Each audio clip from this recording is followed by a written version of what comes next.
নমস্কার প্রিয় বন্ধুরা, স্বপ্নাস ডায়েরিতে সবাইকে অনেক ওয়েলকাম জানাই।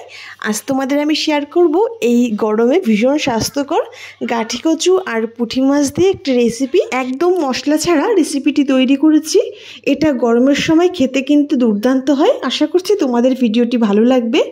প্রথমেই আমি পরিমাণ মতো গাঠি কচু নিয়ে প্রেশার কুকারে সিদ্ধ করে নিচ্ছি। গাঠি কচুটা যখন সিদ্ধ করবে সেই টাইমে কচুটা যাতে ডুবে যায় সেই পরিমাপে জলটা দিলেই হবে। আর আমি দুটো সিটি দিয়ে কিছু সময় রেখে খুলে নিয়েছি ঢাকনিটা। পুরো পারফেক্ট সিদ্ধ হয়েছে, একদম বেশিও গলে যায়নি আর শক্তও নেই। আমি প্রথমে খোসাটা ছাড়িয়ে নিলাম। এবার এই কচুগুলো যেহেতু একটু বড় আছে তাই ছোট ছোট টুকরো করে কেটে নিয়েছি।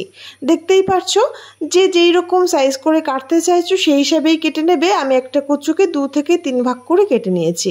এবার চলে আসছি মেইন রান্নার দিকে। কড়াই বসিয়ে দিলাম। কড়াইটা গরম হয়ে গেলে দিয়ে দিলাম কিছুটা সর্ষের তেল। তেলটা বেশ গরম হয়ে গেলে এক এক করে সব কচুগুলো আমি দিয়ে দিলাম।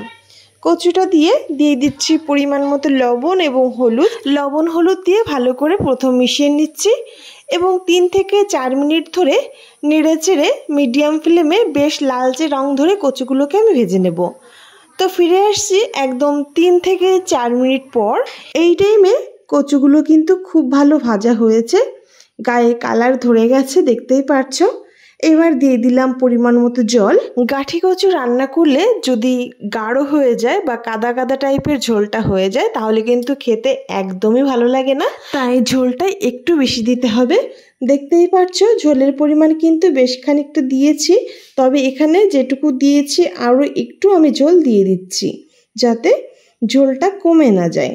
আর যেহেতু কচুটা সিদ্ধ করা তাহলে কিন্তু বেশি সময় জাল করাও লাগে না, অবশ্যই সেটাও বুঝে দেবে। জলটা দেওয়ার পর যখন এরকম টকবগিয়ে ফুটতে শুরু করবে সেই টাইমে দিয়ে দিচ্ছি কটা পুঁটি মাছ আর চেরা কাঁচা লঙ্কা।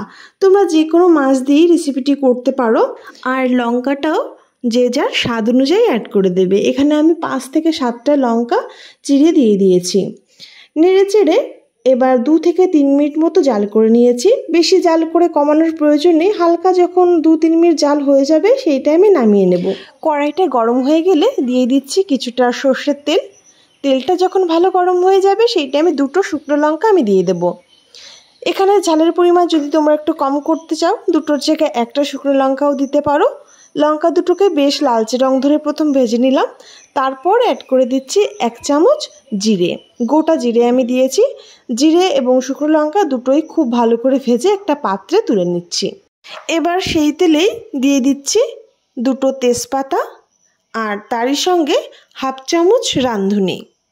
তেজপাতা আর রাঁধুনি ভালো করে ভেজে নেব। যখন খুব সুন্দর একটা মিষ্টি গন্ধ বেরিয়ে আসবে সেই টাইমে দিয়ে দেব ঝোলটা। এই টাইমে ফ্লেমটা অবশ্যই হাইতে রাখবে।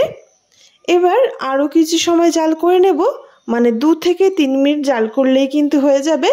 হাই ফ্লেমে এদিকে ঝোলটা জাল হতে থাকুক। আমি অন্যদিকে যে জিরে আর শুকনো লঙ্কাটা তুলে রেখেছিলাম সেটা একটা হাতার সাহায্যে বেটে নিয়েছি। এবার এই ঝোলের সঙ্গে মিশিয়ে নেব। ভালো করে মিশিয়ে নিয়ে 1 মিনিট মতো জাল করেছি লো টু মিডিয়ামে। রেসিপি কিন্তু দেখো আমাদের তৈরি হয়ে গেছে। আর ঝোলটা কিন্তু খুব একটা গাঢ় হয়নি। সেই একই কথা, ঝোলটা একদমই গাঢ় করা যাবে না, তাহলে ভালো লাগবে না খেতে। লো টু মিডিয়ামে 1 মিনিট মতো জাল করে নিলাম। রেসিপি আমাদের পুরোপুরি তৈরি। এবার নামিয়ে সার্ভ করতে পারি। তো বন্ধুরা, তোমাদের কেমন লেগেছে এই সিম্পল রেসিপিটি অবশ্যই কমেন্ট করে জানাতে ভুলো না। আর যদি ভালো লেগে থাকে আমার পাশে থেকো আর চ্যানেলটি সাবস্ক্রাইব করে দিও। সবাইকে অনেক ধন্যবাদ পুরো ভিডিওটি দেখার জন্য। অনেক ভালো থেকো, সুস্থ থেকো।